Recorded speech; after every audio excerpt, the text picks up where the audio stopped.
Hey everyone, welcome to Commerce Room. This is Priya Dhameja here, your educator. तो students, आपके साथ मैं international business की class discuss करने वाली हूँ आज. आई नो मैंने इंटरनेशनल बिजनेस की पहले यहाँ पे कोई क्लास नहीं ली है, फिर भी ये क्लास नंबर 4 क्यों लिखा है मैंने, क्योंकि मैं क्लास नंबर 3 तक है जो वो अनअकैडमी पे ले चुकी हूँ. तो आप वहाँ पे जाके मेरी क्लासेस को देख सकते हो. ठीक है, तो शुरू करने से पहले आप सभी का बहुत बहुत थैंक यू जिन्होंने अभी तक हमारे चैनल को सब्सक्राइब कर लिया है, और जिन्होंने अभी तक सब्सक्राइब नहीं किया है तो प्लीज़ हमारे चैनल को सब्सक्राइब कर लीजिए. तो ये अनअकैडमी के ऊपर मेरी प्रोफाइल है प्रिया. ठीक है, आप मेरी प्रोफाइल को चाहो तो फॉलो कर सकते हो. स्पेशल क्लासेस मैं वहाँ पे लेती हूँ, स्पेशल क्लासेस में मैं आपको टीच कर रही हूँ. वहाँ पे special classes free of cost है, बिल्कुल भी इसकी कॉस्ट नहीं है, आप इसका बेनिफिट ले सकते हो. लास्टली मैंने वहाँ पे 10 क्लासेस ले ली है. इंटरनेशनल बिजनेस की 3 क्लासेस ऑलरेडी वहाँ पे डिस्कस कर चुकी हूँ. ये क्लास नंबर 4 मैं आपके साथ डिस्कस कर रही हूँ. अगर आप चाहो तो मैं आपके साथ वो पुराने जो टॉपिक्स है वो यहाँ पे भी डिस्कस कर लूँगी. तो चलिए शुरू करते हैं हम हमारी आज की क्लास को, जो कि हमारी है इंटरनेशनल बिजनेस की. तो शुरू करने से पहले ये कॉमर्स रूम हमारा यूट्यूब चैनल है. अभी तक आपने सब्सक्राइब नहीं किया तो प्लीज़ चैनल को सब्सक्राइब कर लीजिए. और ये मेरी अनअकैडमी के ऊपर प्रोफाइल लिंक है, आप चाहो तो इस लिंक पे जाके मेरी प्रोफाइल को फॉलो कर सकते हो. तो ये हमारा टेलीग्राम चैनल एक बनाया हुआ है अपडेशन के लिए, ताकि कोई भी क्लास की नोटिफिकेशन वगैरह हो वो आपको वहाँ पे मिल सके. आप टेलीग्राम ग्रुप को ज्वाइन कर सकते हो, चैनल को ज्वाइन कर सकते हो. तो मैं आपको यहाँ पे टॉपिक डिस्कस करने वाली हूँ आपके साथ आईएमएफ का टॉपिक. आईएमएफ का टॉपिक बहुत ज़्यादा इंपॉर्टेंट है. वर्ल्ड बैंक का टॉपिक भी बहुत इंपॉर्टेंट है. वर्ल्ड बैंक के लिए हम एक अलग क्लास लेंगे, वो हम आईएमएफ के साथ डिस्कस नहीं करेंगे. ठीक है, तो फिर जब अलग क्लास लेंगे तो फिर दोनों का डिफरेंस वगैरह भी सारा क्लियर कर लेंगे साथ साथ. तो चलिए शुरू करते हैं हमारी आज की क्लास को. इंटरनेशनल मॉनिटरी फंड आईएमएफ बहुत ज़्यादा इम्पॉर्टेंट रोल प्ले करता है इंटरनेशनल ट्रेडिंग में. ठीक है, बैलेंस ऑफ पेमेंट के जो भी क्राइसिस वगैरह होते हैं उसको ठीक करने के लिए फंड्स वगैरह प्रोवाइड करता है. तो एनटीए यूजीसी नेट के लिए आपको इन चीज़ों का ध्यान में रखना ज़रूरी है. वो जो इम्पॉर्टेंट पॉइंट्स है ना, एक चीज़ नोट करना, मैंने यहाँ पे हाईलाइट करके रखे हैं आपके लिए, अलग कलर यूज़ किया है, और मैं आपको वो बताती हुई जाऊँगी कि आपको ये टॉपिक्स हैं इसके ऊपर ज़्यादा फोकस करना है. ठीक है, तो सबसे पहले आईएमएफ के साथ जो क्वेश्चंस आते हैं आपको एनटीए के एग्ज़ाम में, इट्स फॉर्मेशन कब फॉर्मुलेट हुई थी, ये 27 दिसंबर 1945 को हुई थी. तो ये है क्या, ये इंटरनेशनल फाइनेंशियल इंस्टीट्यूशंस है, इंटरनेशनल फाइनेंशियल इंस्टीट्यूशन है. इसका मेन पर्पज़ क्या है, प्रमोट करना इंटरनेशनल मॉनेटरी कोऑपरेशन को, फैसिलिटेट करना इंटरनेशनल ट्रेड को, सस्टेनेबल इकोनॉमिक ग्रोथ को, और जिन मेंबर कंट्रीज़ की बैलेंस ऑफ पेमेंट में डिफ़िकल्टीज आती है, क्राइसिस आते हैं, उनको रिसोर्सेज अवेलेबल करवाना ताकि वो अपने बैलेंस ऑफ पेमेंट को ठीक कर सके. ये बहुत ज़्यादा इंपॉर्टेंट पॉइंट्स है. इसके पर्पसेस, ऑब्जेक्टिव्स, फंक्शंस वगैरह हो गए. ये कब फॉर्मुलेट हुआ था, इसका हेडक्वार्टर कहाँ पे है, कितने मेंबर कंट्रीज़ है, ये सारे ही पॉइंट्स इंपॉर्टेंट है. एमसीक्यूज़ में जब मैं आपकी एमसीक्यूज़ की क्लास लूँगी तब मैं आपको वहाँ पे इस तरह के एमसीक्यूज़ बताऊँगी, तब आपको क्लियर होगा कि किस तरह के टॉपिक्स आते हैं. तो हेडक्वार्टर इसका कहाँ पे है, वाशिंगटन डीसी यूएस में है. 189 इसकी मेंबर कंट्रीज़ है. तो इन बातों को आपने ध्यान में रखना है. ठीक है, तो चलिए आगे डिस्कस करते हैं. आईएमएफ के बारे में थोड़ा सा और पढ़ते हैं. आईएमएफ क्या है, देखो जो आईएमएफ है वो क्रिएट हुई थी 1944 में. लास्ट टू लास्ट टाइम एक क्वेश्चन आया हुआ है, वहाँ पे कंसीव वर्ड लिखा हुआ है कि आईएमएफ है जो वो कंसीव कब हुई थी, तो 1944 में हुई थी. तो वहाँ पे आपको 1944, 1945 दो ऑप्शन दे के रखी थी.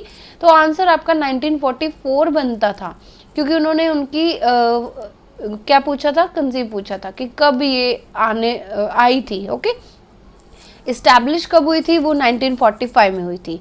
तो ये कब क्रिएट हुई थी? 1945 में ब्रिटेन वुड एक कॉन्फ्रेंस हुई थी। ये जो कॉन्फ्रेंस है ब्रिटेन में हुई थी, इसलिए इसको ब्रिटेन वुड कॉन्फ्रेंस बोला जाता है। तो after the world war second एक कॉन्फ्रेंस रखी गई थी। तो ये जो कॉन्फ्रेंस सेटअप की गई थी, इसका जो मेन पर्पस था वो क्या था? Modified gold standard to help the countries to maintain the value of their currencies, ताकि कंट्रीज जो हैं वो अपनी वैल्यू को, करेंसी की वैल्यू को सही से मेंटेन कर पाएँ। तो जो प्लानर थे जिन्होंने ये कॉन्फ्रेंस रखी थी, वो यही चाहते थे कि जितने भी ट्रेड बैरियर्स वगैरह हो रहे हैं या हाई इंटरेस्ट रेट्स हैं उसको ठीक किया जा सके, ताकि ये जो ग्रेट डिप्रेशन हुआ है उससे बचा जा सके, उसको ठीक किया जा सके।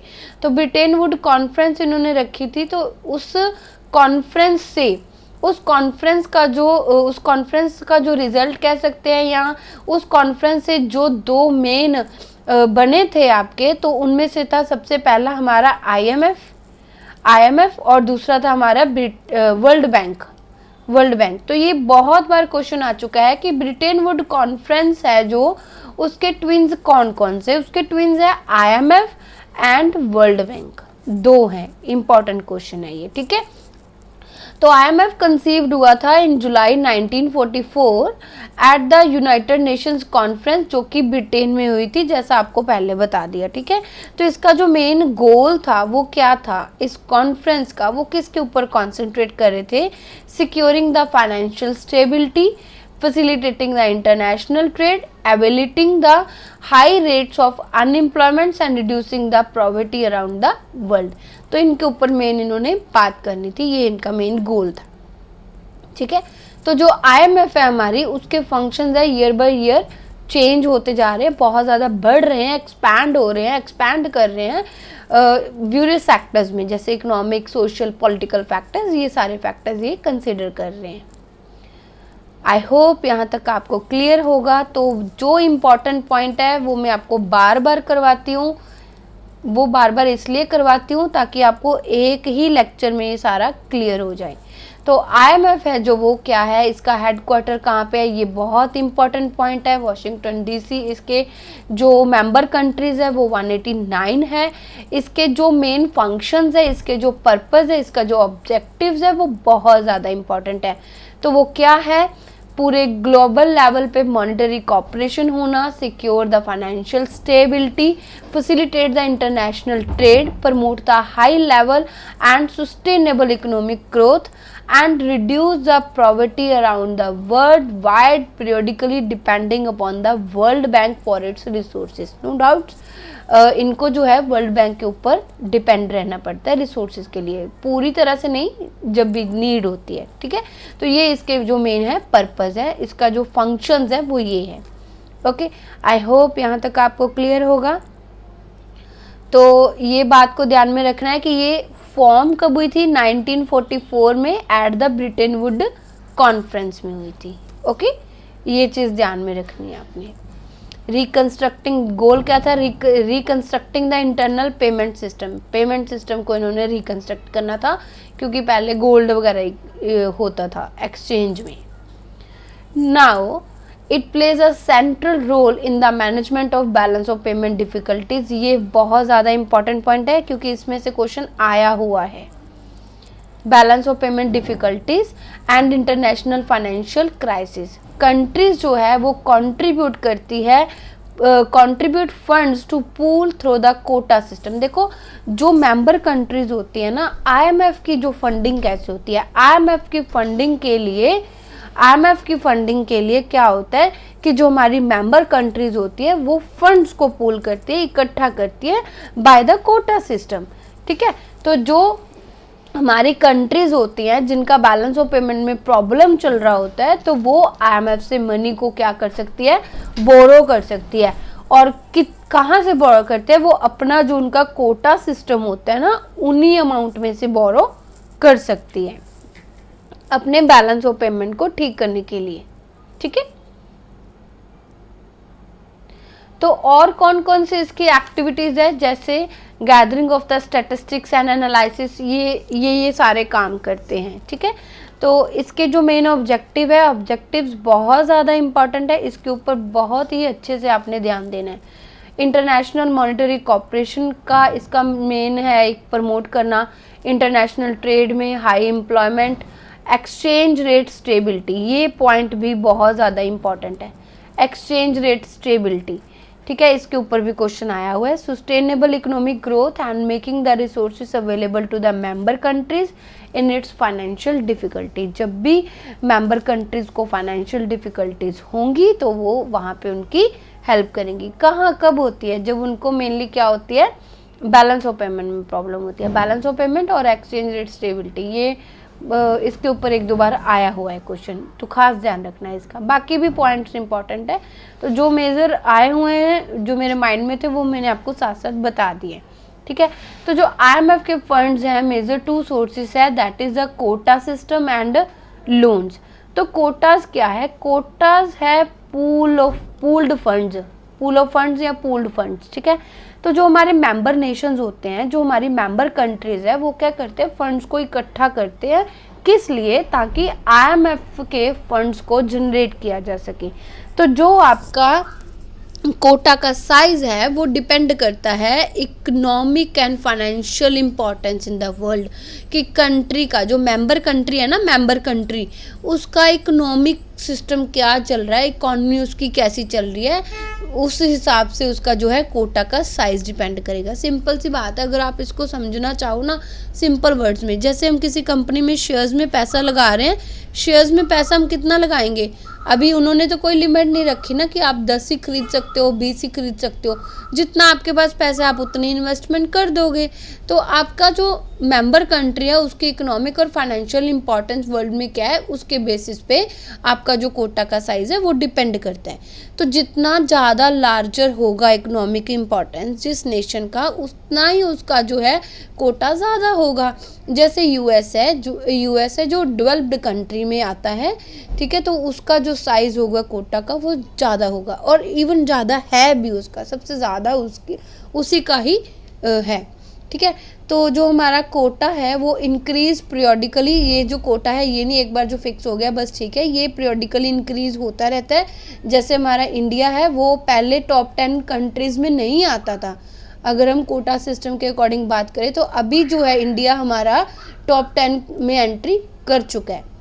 वो किस लिए, क्योंकि जो हमारा कोटा का साइज़ है वो फिक्स नहीं होता है, वो पीरियोडिकली चेंज होता रहता है, ठीक है। तो जो हमारा कोटा वगैरह जो भी हम जितना भी पैसा लगाते हैं वो किस फॉर्म में, जो हमारे IMF के रिसोर्सेज होते हैं किस फॉर्म में होते हैं, हमारे SDR के फॉर्म में होते हैं, स्पेशल ड्राइंग राइट्स। ये बहुत ज़्यादा इंपॉर्टेंट टॉपिक है, ठीक है, SDR। IMF तक का आई थिंक आपको अब तक तो इतना तो क्लियर हो गया होगा। तो अभी मैं आपको बता रही हूँ स्पेशल ड्राइंग राइट्स के बारे में, ये भी बहुत ज़्यादा इंपॉर्टेंट है। देखो सिंपली मैं आपको पहले ओवरव्यू में बता देती हूँ। पहले क्या होता था कि जो चलो वो मैं बाद में बताती हूँ, पहले यहीं से शुरू करते हैं कि जो SDR है वो है क्या। वो IMF की करेंसी के जैसे, लेकिन IMF की करेंसी बिल्कुल भी नहीं माननी है। इट्स नॉट अ करेंसी, ये करेंसी नहीं है, करेंसी नहीं है, लेकिन इसको माना जा सकता है कि करेंसी के जैसा है, ठीक है। तो स्पेशल ड्राइंग राइट्स क्या है, it's a supplementary foreign exchange reserve assets. Supplementary है क्योंकि ये करेंसी नहीं है, करेंसी के जैसा है, तो ये supplementary foreign exchange reserve assets है हमारे, जिसको है IMF मेंटेन करता है, मेंटेन बाय द IMF। तो जो हमारे SDR है, SDR क्या है, units of account for IMF है। SDR are the units of account for IMF, it's not a currency, ये याद रखना। तो एक चीज़ मैं और बता दूँ, इसको क्या बोला जाता है, इसको पेपर गोल्ड बोला जाता है, पेपर गोल्ड बोला जाता है। ये क्वेश्चन आया हुआ है इसीलिए मैं आपको बता दूं। आई गेस इन्होंने मैंने नोट्स में शायद ऐड नहीं किया है, तो मैं आपको अभी यहाँ पे बता रही हूँ कि SDR को क्या बोला जाता है, पेपर गोल्ड बोला जाता है, ओके। तो जो हमारा SDR है वो कब आया था, वो 1969 में आया था, ये भी क्वेश्चन आया हुआ है। पेपर गोल्ड बोला जाता है और 1969 में आया था। तो SDR है क्या, SDR क्या है, ये जो है हमारे यूनिट्स आईएमएफ मेंटेन करता है, आईएमएफ के पास होते हैं, और जो होते हैं they represent the claim to currency held by the IMF member country. तो जब मैं एक देखो, जब मैंने किसी कंपनी में पैसा लगाया, किसी शेयर्स में पैसा लगाया मैंने, तो उसके बदले में मुझे क्या मिल गए, उसके बदले में मुझे शेयर मिल गए। वो शेयर क्या है, वो शेयर्स मुझे रिप्रेजेंट कर रहे हैं कि मेरा कितना क्लेम है ना, यही होता है। उसी तरह से जब हमारी मेंबर कंट्रीज़ किसी हमारी कोई भी मेंबर कंट्रीज़ है आईएमएफ में कंट्रीब्यूट करती है, आईएमएफ में पूल करती है, कंट्रीब्यूट करती है, तो उसको क्या मिलते हैं, उसको उसके इक्वल एसडीआर इशू होते हैं। ठीक है, एसडीआर इशू होते हैं जो रिप्रेजेंट करते हैं कि क्लेम कितना है, claim to currency held by the IMF. IMF में जितना उनका पैसा है वो कितना क्लेम है, वो एसडीआर रिप्रेजेंट करता है। तो जो हमारे मेंबर कंट्रीज हैं, कंट्रीज फॉर विच दे में एक्सचेंज, ये जो एसडीआर है, अगर कोई कंट्री किसी और करेंसी को खरीदना चाहती है, परचेज करना चाहती है, तो वो एसडीआर दे करके अपनी वो जो है करेंसी को एक्सचेंज करवा सकती है।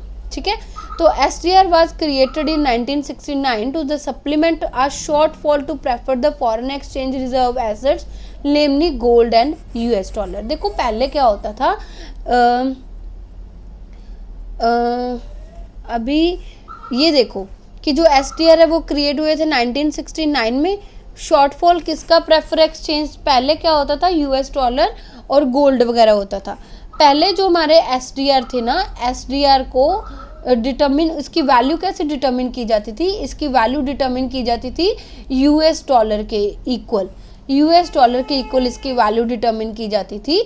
तो जो यूएस डॉलर था वो इक्वल था गोल्ड, कुछ ग्राम्स ऑफ गोल्ड था, वो एग्जैक्टली मुझे अभी याद नहीं है, तो वो उसके गोल्ड के इक्वल था। ठीक है, तो वो जो क्या करते थे अदर कंट्रीज़ या कोई और क्या करते थे, वो ट्रेडिंग करना शुरू कर दिए।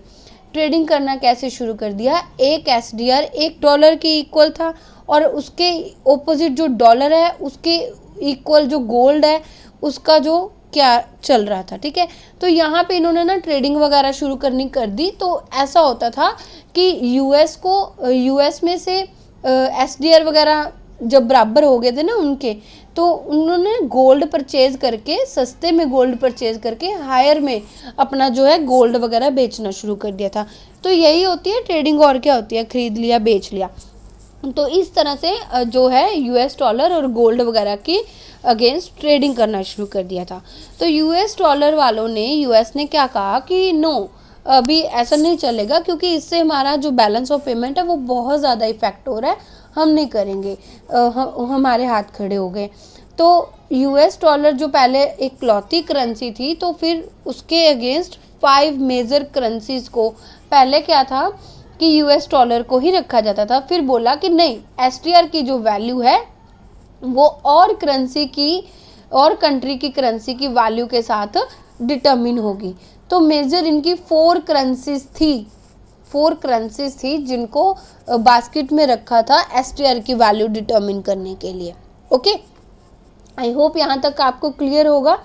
तो अभी इतना तो समझ में आया ना कि एसडीआर क्या है। SDR foreign exchange reserve assets है। ठीक है, supplementary foreign exchange reserve assets है। आई होप यहाँ तक क्लियर होगा। अगर कोई डाउट हुआ तो प्लीज़ आप जो है कमेंट बॉक्स में अपना डाउट्स को क्लियर कर लेना। ठीक है, या मुझे आप मेल कर सकते हो। लेसन अच्छा लगे तो लेसन को लाइक ज़रूर करना। तो अभी पता चल गया इंटरनेशनल जो है वो रिजर्व एसेट है। क्रिएट कब हुआ था, 1969 में। जो बातें याद रखनी वो मैं ओवरव्यू में आपको बता रही हूँ। 1969 में क्रिएट हुआ था। ठीक है, to the supplement to its member countries official reserve वगैरह जो भी है। ठीक है, तो पहले क्या होता था, इनकी जो बास्केट में सिर्फ 4 मेजर करेंसीज को रखा गया था, लेकिन 2016 से 1 अक्टूबर 2016 से चाइनीज़ करेंसी को भी बीच में बास्केट में रखा गया एसडीआर की वैल्यू को डिटर्मिन करने के लिए।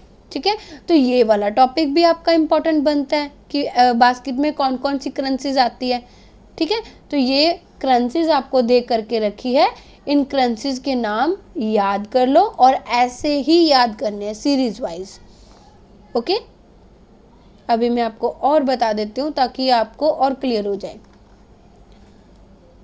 कौन कौन सी मेजर करेंसी है, यूएस डॉलर, यूरो हो गया, चाइनीज करेंसी होगी, जापानीज करेंसी होगी, ब्रिटिश पाउंड वगैरह हो गए।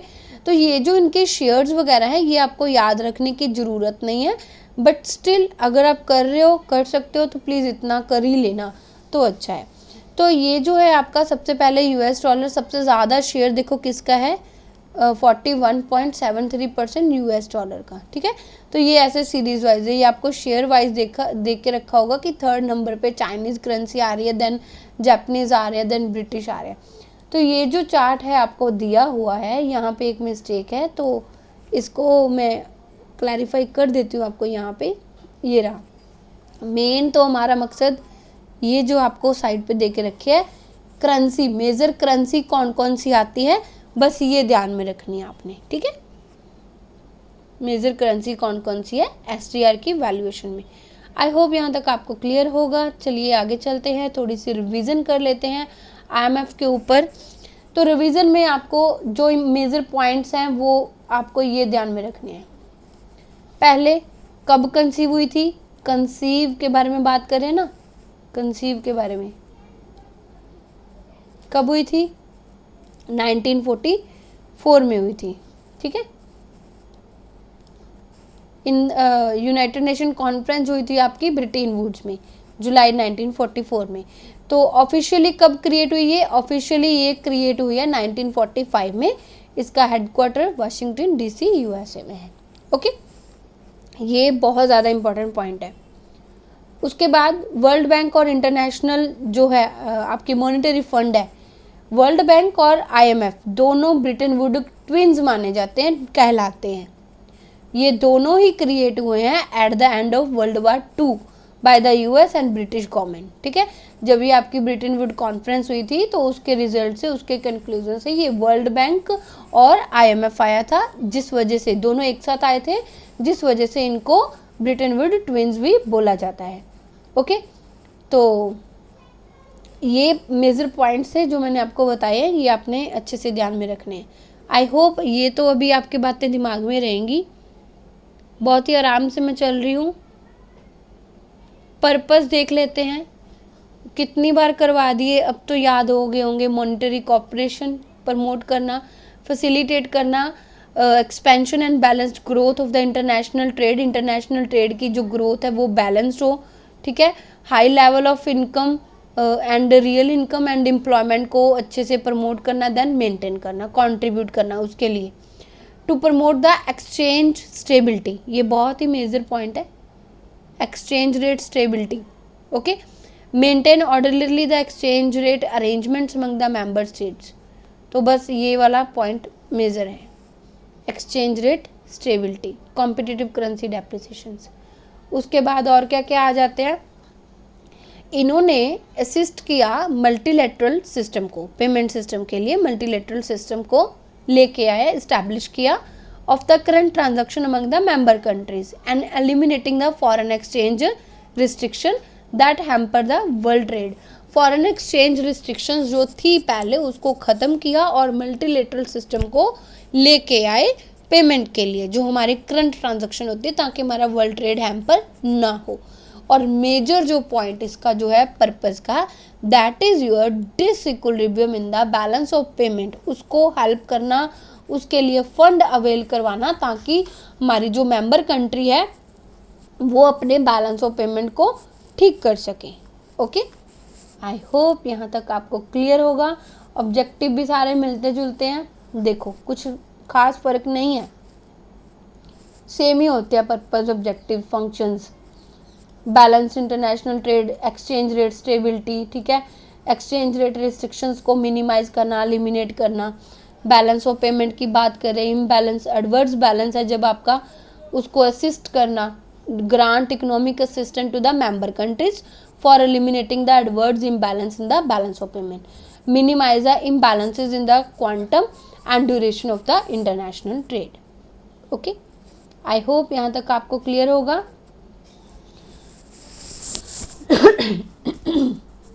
सॉरी।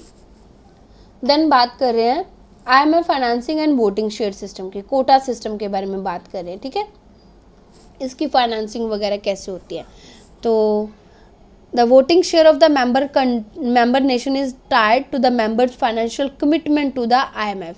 तो जो वोटिंग शेयर आपकी है वो आपकी कमिटमेंट जो आपने IMF के साथ कर रखी है, फाइनेंशियल कमिटमेंट, उसके बेसिस पे होगा। फाइनेंशियल कमिटमेंट से मतलब हमारा कोटा से होगा, जितना आपने कंट्रीब्यूट किया होगा उतना आपका वोटिंग शेयर होगा, स्पेसिफिकली ईच मेंबर्स कोटाज, ठीक है।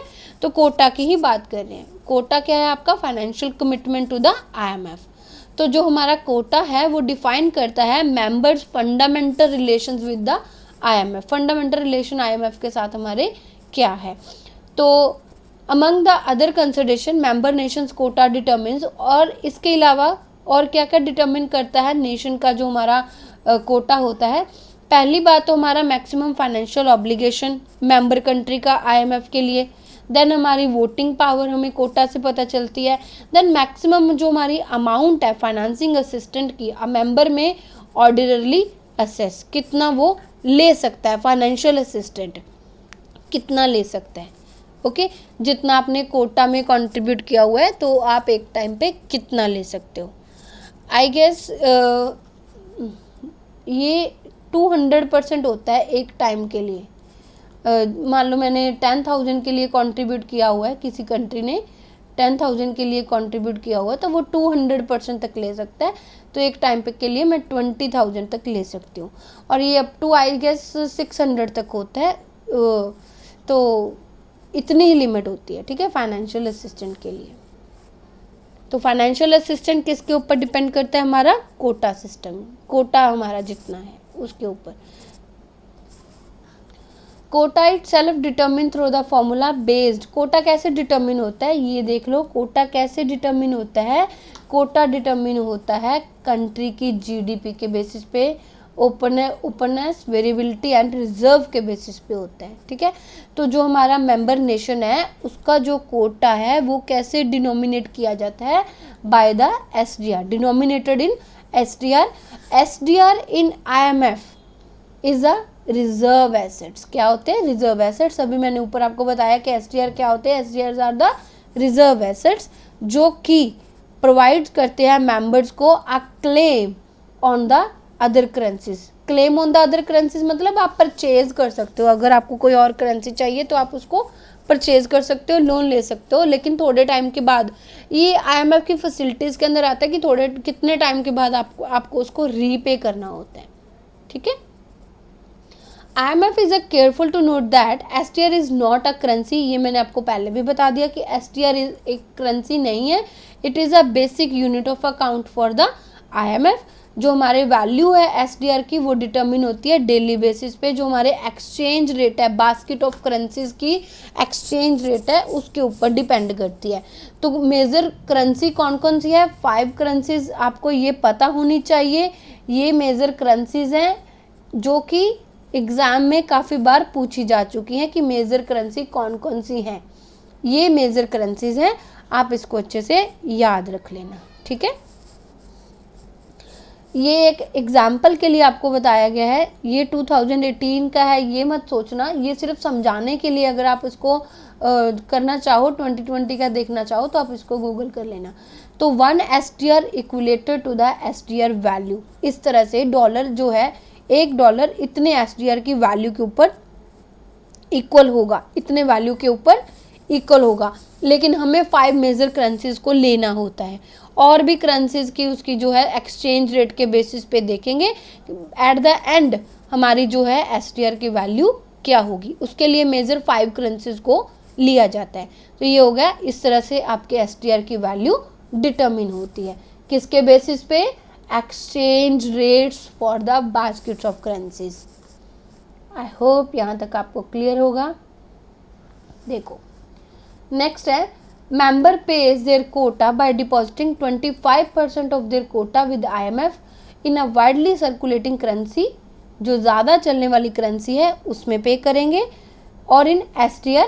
और जो हमारे मेंबर्स हैं satisfy the remaining 75% of their quota by issuing the promissory note to IMF। but held in the financial institution of the members choice, typically their central bank. central bank के पास जो भी होंगे उसके बेसिस पे promissory notes वगैरह है issue करेंगे. The exchange for these deposits and commitment members are credited with the STR equal to their commitments. तो वही जितना उनकी कमिटमेंट्स होती है, जितना वो कंट्रीब्यूट करते हैं, उसके इक्वल उनको STR क्रेडिट कर दिए जाते हैं, इशू कर दिए जाते हैं. ओके, STR मिलते हैं. तो ये टॉप 10 IMF के मेंबर कंट्रीज हैं.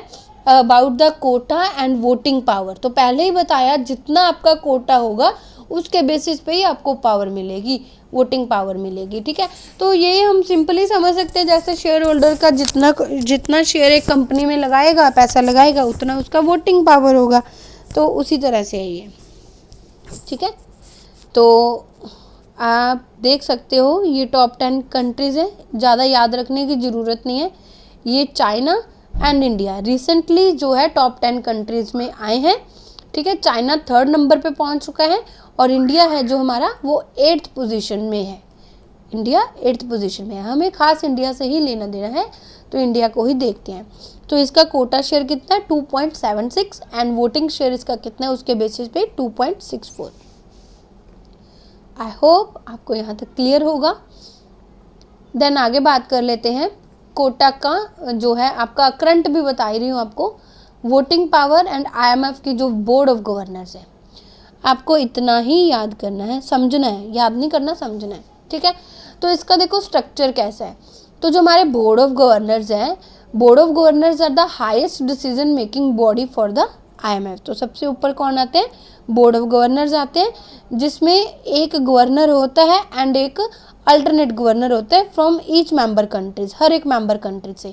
तो जो गवर्नर है वो अपॉइंट किया जाता है by the member country and is usually कौन होता है, वो मिनिस्टर ऑफ फाइनेंस होता है. फाइनेंस मिनिस्टर ही होता है जिसको गवर्नर अपॉइंट करता है. ठीक है, हर एक मेंबर कंट्री के. जैसे हम इंडिया से हैं तो इंडिया का जो हमारा गवर्नर है वो ही अपॉइंट करेगा, मेंबर कंट्री का गवर्नर अपॉइंट करता है किसको, ये जो आपके बोर्ड ऑफ गवर्नर की बात करें जो सबसे टॉप पे आता है, देन उसके बाद एक गवर्नर होता है, देन 1 अल्टरनेट गवर्नर होता है हर एक मेंबर कंट्री से जिसको गवर्नर अपॉइंट करता है. और यूजली ये कौन होते हैं, ये फाइनेंस मिनिस्टर होते हैं और governor of the central bank होते हैं. ठीक है, 1 गवर्नर की बात कर रहे हैं, 1 अल्टरनेट गवर्नर की बात कर रहे हैं, 1 गवर्नर 1 अल्टरनेट गवर्नर, देन हम बात कर रहे हैं फाइनेंस मिनिस्टर की, देन बात कर रहे हैं गवर्नर ऑफ सेंट्रल बैंक की. All the powers of IMF जो होती है वो बोर्ड ऑफ गवर्नर के पास होती है. और जो बोर्ड ऑफ गवर्नर्स होते हैं वो डेलीगेट कर सकते हैं to the executive board all except the certain reserve power. सारी की सारी डेलीगेट कर सकते हैं लेकिन कुछ पावर्स को छोड़कर. और ये जो हमारे बोर्ड ऑफ गवर्नर्स होते हैं ये साल में एक बार तो मिलते ही मिलते हैं, मीटिंग होती है इनकी, normally meets once a year. Okay, तो ये आपका करंट डाटा है. इंडिया की पोजीशन, इंडिया का ही हमें देख रहे हैं. तो इंडिया का टोटल शेयर कितना है, कोटा शेयर दैट इज 2.76. और फाइनेंस मिनिस्टर गवर्नर जो आपको ऊपर बताया कौन होता है, फाइनेंस मिनिस्टर ही होता है. ठीक है, तो ये आपका कोटा है. देन यहाँ पे आपके वोट्स बताए, ये मैं आपको ऑलरेडी ऊपर डाटा दे चुकी हूँ. 2.76 से 2.64 था आई थिंक यहाँ पे. ठीक है, ठीक है, तो आई होप यहाँ तक आपको क्लियर होगा. IMF helps its member country by, कैसे हेल्प करती है, giving loans to the country to help them overcome the economic difficulties.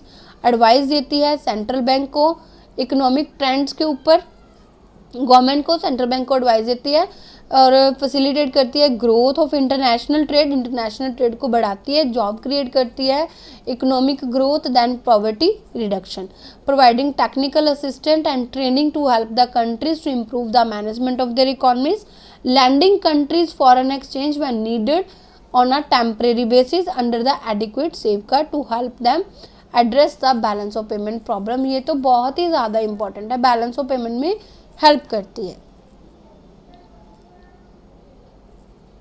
Now how IMF help the member countries, तो ये आप देख सकते हो, हम ऑलरेडी डिस्कस कर ही चुके हैं ऊपर, तो ओवरव्यू में आप इसको देख सकते हो. मॉनेटरी और financial policy, fiscal policy, management and statistical data, economic financial legislation, surveillance, lending, technical assistant, इसमें हेल्प करती है। ठीक है, तो आप ओवरव्यू में इसको देख सकते हो। देन हम आगे बात कर रहे हैं फाइनेंशियल पॉलिसीज़ के ऊपर। आईएमएफ की फाइनेंशियल रिसोर्सेज जो हेल्प करती है जिस तरह से, तो IMF make its financial resources available to the member countries through a variety of financial facilities. ESAF को छोड़ के, जो अभी मैं आगे डिस्कस करने वाले हैं, जो मेंबर्स हैं वो अवेल कर सकते हैं आईएमएफ से resources by purchasing other members currency को परचेज कर सकते हैं, और SDR with N equivalent amount of their on currency, बदले में इनको अपनी करेंसी देनी होती है और वो परचेज कर सकते हैं। और IMF इसके लिए आपके ऊपर कुछ चार्जेस लगाता है, सर्विस चार्जेस वगैरह लगाता है इन ड्राइंग्स के ऊपर, और जो हमारी मेंबर कंट्रीज होंगी उनको रीपे करना पड़ता है, repay their on currency from IMF over a specified time period. तो जितना भी इन्होंने लिया होता है उसको रीपे करना होता है। ठीक है, तो IMF की सबसे पहले पॉलिसीज आ जाती है फाइनेंशियल पॉलिसीज आ जाती है। फाइनेंशियल पॉलिसीज में सबसे पहले आता है आपके पास रिजर्व ट्रांचे सेगमेंट को बोला गया है। तो रिजर्व ट्रांचे समझा दूं पहले, रिजर्व ट्रांचे क्या है, देखो व्हाट इज रिजर्व ट्रांचे। तो ये एक पोर्शन होता है, is a portion that required quota currency each member countries must provide to IMF that can be utilized for its own purpose without a service fee और economic reform condition. बस इस बात को ही ध्यान में रखना है। इसके लिए ये एक ऐसा पोर्शन होता है, जैसे ये पूरी लिमिट है, आप इतना ले सकते हो, ये इतना पोर्शन हो गया, इसके ऊपर कोई भी सर्विस चार्जेस, कोई भी इकोनॉमिक रिफॉर्म कंडीशंस वगैरह आपके ऊपर नहीं लगाई गई है, तो ये आपका हो गया रिजर्व ट्रांचे। ठीक है, अभी और डिटेल में आपको बताती हूँ।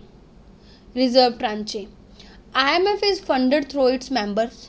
IMF जैसे अभी आपको बताया, इसके मेंबर्स कंट्रीब्यूट करते हैं, और जो कोटास वगैरह कंट्रीब्यूट करते हैं उससे उसको IMF को क्या मिलता है, फंड मिलता है।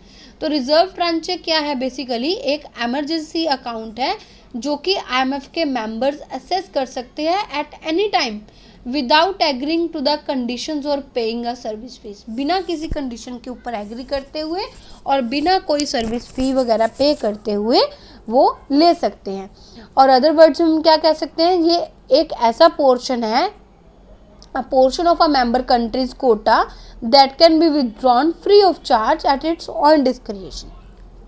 ये फ्री ऑफ चार्ज ले सकते हैं। ठीक है, तो कुछ और है इसके बारे में बता देती हूँ, जो इम्पोर्टेंट है उसके बारे में बात करते हैं। रिजर्व ट्रांचे क्या है, रिजर्व ट्रांचे एक सेगमेंट है international monetary fund of an international monetary fund members countries quota that is accessible without fee और इकोनॉमिक रिफॉर्म्स। रिवीजन होगी ना, तो बिना किसी फीस और इकोनॉमिक रिफॉर्म से ले सकते हैं। इनिशियली जो आपके मेंबर नेशंस हैं वो रिजर्व ट्रांचे कितना था उनका, 25% of their quota, but this position है जो वो ये वाली पोजीशन चेंज होती है according to the lending that IMF does. जितनी IMF के पास होल्डिंग्स वगैरह होती है उसके बेसिस पे ये चेंज होती है। तो जो हमारा रिजर्व ट्रांचे है, that countries hold with the IMF are considered their facilities of the first resort ये पहले ले सकते हैं, और इसके लिए कोई भी इनको चार्जेस वगैरह नहीं पे करने की जरूरत है, जैसे क्रेडिट ट्रांचे में पे करते हैं।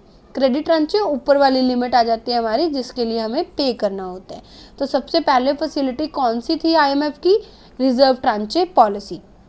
तो जो हमारे मेंबर्स हैं, members has a reserve tranche position in the IMF to the extent that its quota exceed the IMF's holding of its currency excluding the credit extended to it by the IMF। तो simply आपको यही बताया गया है कि ये एक quota system है जो कि IMF के पास आपकी होल्डिंग्स वगैरह होती है, जिसके ऊपर आपको कोई भी पे नहीं करना पड़ता, आप उसको अपनी ज़रूरत के हिसाब से बैलेंस ऑफ पेमेंट की नीड के बेसिस पे आप उसको ड्रॉ कर सकते हो। Subject only to the balance of payment needs, a member may draw up to the full amount of its reserve tranche position at any time. Reserve tranche position जो भी आपकी होंगी आप उसमें उसको ले सकते हो। और ये जो ड्राइंग है ये ड्राइंग कॉन्स्टिट्यूट नहीं करेगी यूज ऑफ IMF क्रेडिट की आपने IMF से क्रेडिट किया है, आपके लिए कोई भी सर्विस फीस वगैरह नहीं होगी। तो reserve position is considered the part of the members of foreign reserve. तो ये एक तरह का फॉरेन रिजर्व जो हम रिजर्व अपने पास रखते हैं, तो ये एक तरह का IMF के पास हमारा रिजर्व ही पड़ा है, हम इस पोजीशन को एज अ रिजर्व कंसिडर करते हैं। हम इसको जब हमें बैलेंस ऑफ पेमेंट में प्रॉब्लम होगी हम उसको लेके विथड्रॉ करके यूज कर सकते हैं। Not subject to obligation to repay, तो इसके लिए हमारा ऑब्लिगेशन नहीं है कि हमें इसको पे करना ही है। ओके, आई होप यहाँ तक आपको क्लियर होगा रिजर्व ट्रांचे पॉलिसी। तो ये सारा जो मटेरियल लिया गया है, नोट्स बनाए गए हैं, ये IMF की साइट मतलब विकिपीडिया वगैरह से लिए गए हैं, इन्वेस्टोपीडिया से लिया है कुछ मटेरियल, ठीक है। तो ये देख सकते हो आप, वहाँ पे भी चेक कर सकते हो। फिर आ जाता है हमारे पास credit tranche policy. Credits under the regular facilities are made available to the members in the tranche. 25% of quota, वही हो गया ना। तो जो आप पहले क्रेडिट ट्रांचे ड्राइंग्स वगैरह जो भी करोगे उसके लिए आपको कुछ फेस होते हैं, उसके बेसिस पे जो आपका परफॉर्मेंस क्राइटेरिया होगा उसके बेसिस पे आपको कुछ पेमेंट वगैरह करनी होती है, ठीक है। वो होता है आपका क्रेडिट ट्रांचे। तो क्रेडिट ट्रांचे क्या है ये भी समझ लेते हैं। Credit tranche refers to a system of releasing loan funds in phases that IMF uses govern to its lending activity with the member countries। तो यहाँ पे आपकी lending activities आ जाती है कि आप उससे बोरो कर रहे हो। When a member nation applies for a loan to help with the economic difficulties, the IMF will distribute the loan in a series of credit tranche। तो आपको जो लोन मिलेगा वो क्रेडिट ट्रांचे के अंदर आएगा। तो क्रेडिट ट्रांचे क्या है? Are the portion of loan that are released to the member countries usually upon the member fulfilling condition or requirement set forth by the IMF।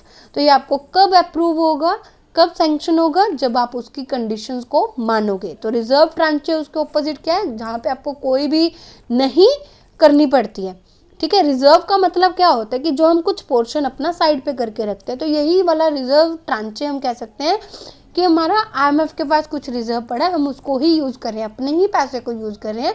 Credit ट्रांचे में आप उससे बोरो कर रहे हो, तो जो कंडीशंस वो रखेगा उस कंडीशंस को आपको फुलफिल करना ही पड़ेगा, ठीक है। तो क्रेडिट ट्रांचे को समझ लो।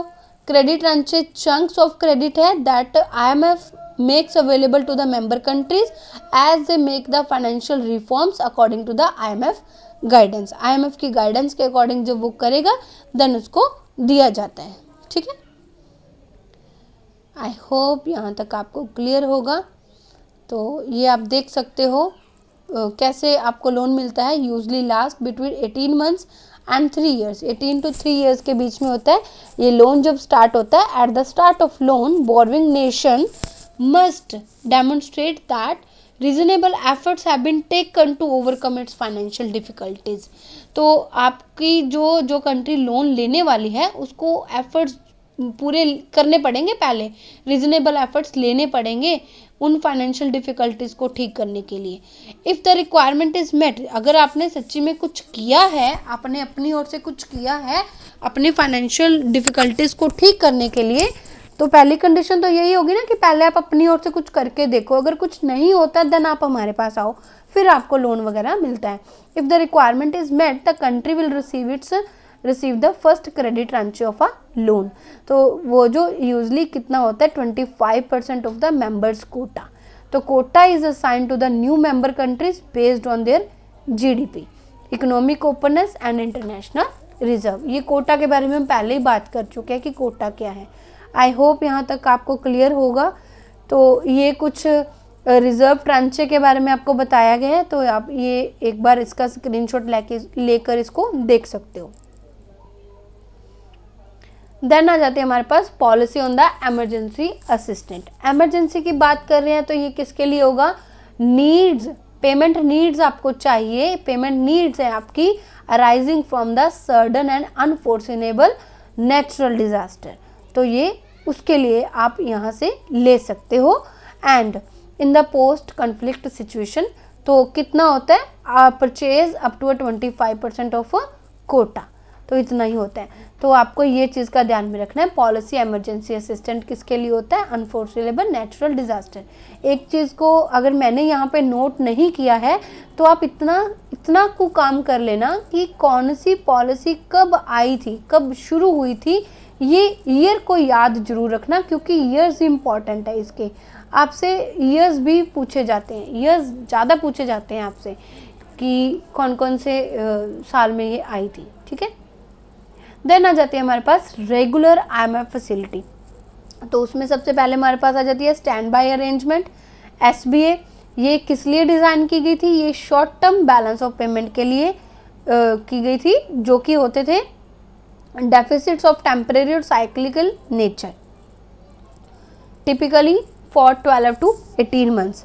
तो यहाँ पे आपको एक चीज़ का और ध्यान रखना, एक तो ऊपर वाले में मैंने आपको बता दिया कि ईयर्स को ध्यान में रखना है, यहाँ पे भी ईयर्स को ध्यान में रखना है। ईयर्स को ध्यान में रखना है कौन से वाले कि ये कब आई थी, ये किस लिए थी, ठीक है, ये पर्पस जरूरी है, ये कितने टाइम के लिए लोन ले सकते हैं, और इनका जो रीपरचेज या रीपेमेंट का टाइम है वो पीरियड कितना है।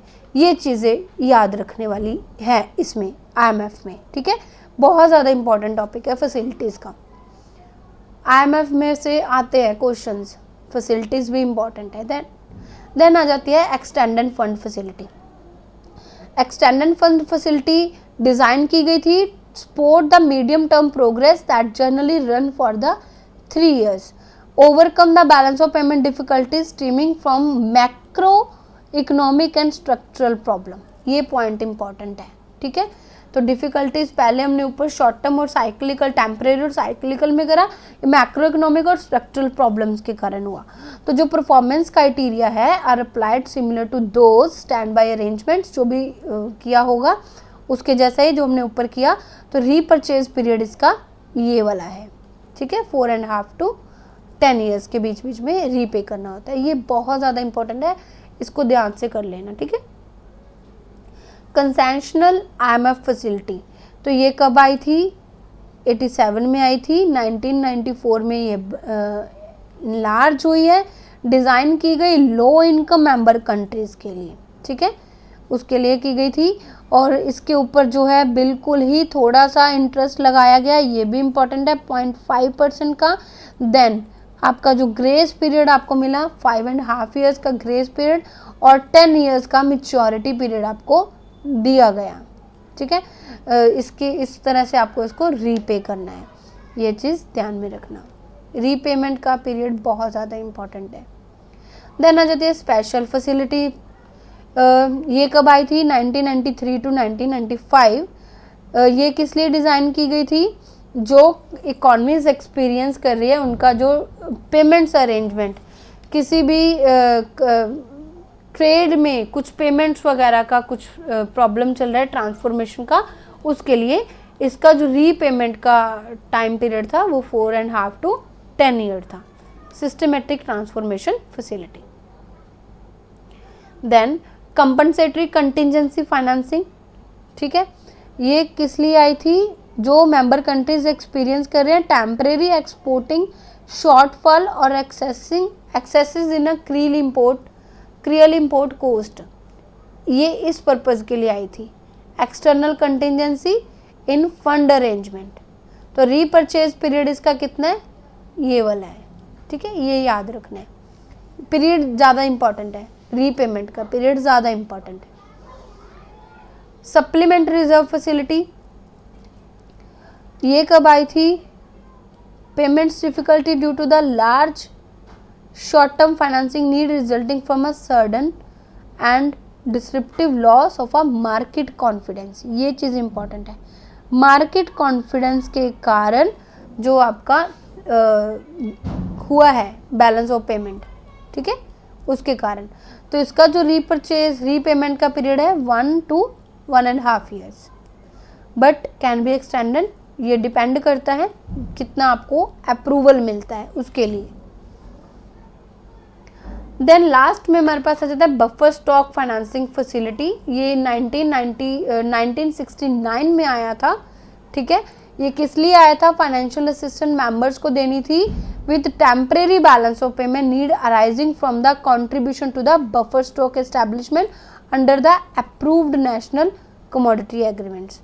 पर 1984 तक किसी ने भी इसका नहीं लिया था बेनिफिट, देन ये एक्सपायर हो गई थी।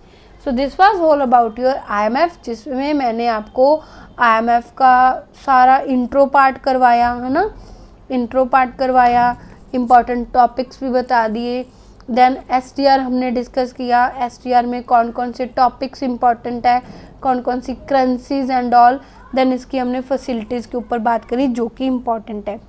आई होप आपको मेरा ये लेसन अच्छा लगा होगा। लेसन्स अच्छे लगते हैं तो लेसन्स के लिए लाइक तो बनता है, ठीक है। और अभी तक आपने मेरे चैनल को सब्सक्राइब नहीं किया तो प्लीज़ चैनल को सब्सक्राइब ज़रूर कर लीजिए, सो दैट आपको अच्छी अच्छी वीडियोस मिलती रहें। क्योंकि देखो यार, कोई भी काम करने के लिए, हर एक काम के लिए मोटिवेशन बहुत ज़्यादा ज़रूरी है। तो जैसे जैसे सब्सक्राइबर और लाइक्स मिलते हैं तो मोटिवेशन बहुत मिलती है काम करने के लिए, ठीक है। तो अभी तक नहीं सब्सक्राइब किया तो प्लीज़ सब्सक्राइब कर लीजिए। और अनअकैडमी पे अगर आप हो, अनअकैडमी यूज़ कर रहे हो या नहीं कर रहे हो, तो अनअकैडमी भी यूज़ कर लीजिए और मुझे वहाँ पे फॉलो कर लीजिए। बहुत ही ज़्यादा हेल्पफुल रहने वाली हैं आपको सारी की सारी क्लासेस। चलिए मिलते हैं हमारे नेक्स्ट क्लास में, जो कि हमारी रहने वाली है वर्ल्ड बैंक, ओके। और इसके अलावा आपको मिलेगी क्लासेस बिजनेस फाइनेंस के ऊपर भी क्लासेस मिलेंगी, और जो आपका लीगल एस्पेक्ट्स का टॉपिक है उसके ऊपर भी क्लासेस मिलेंगी। चलिए मिलते हैं हमारी नेक्स्ट क्लास में। Thank you so much guys, bye bye, take care.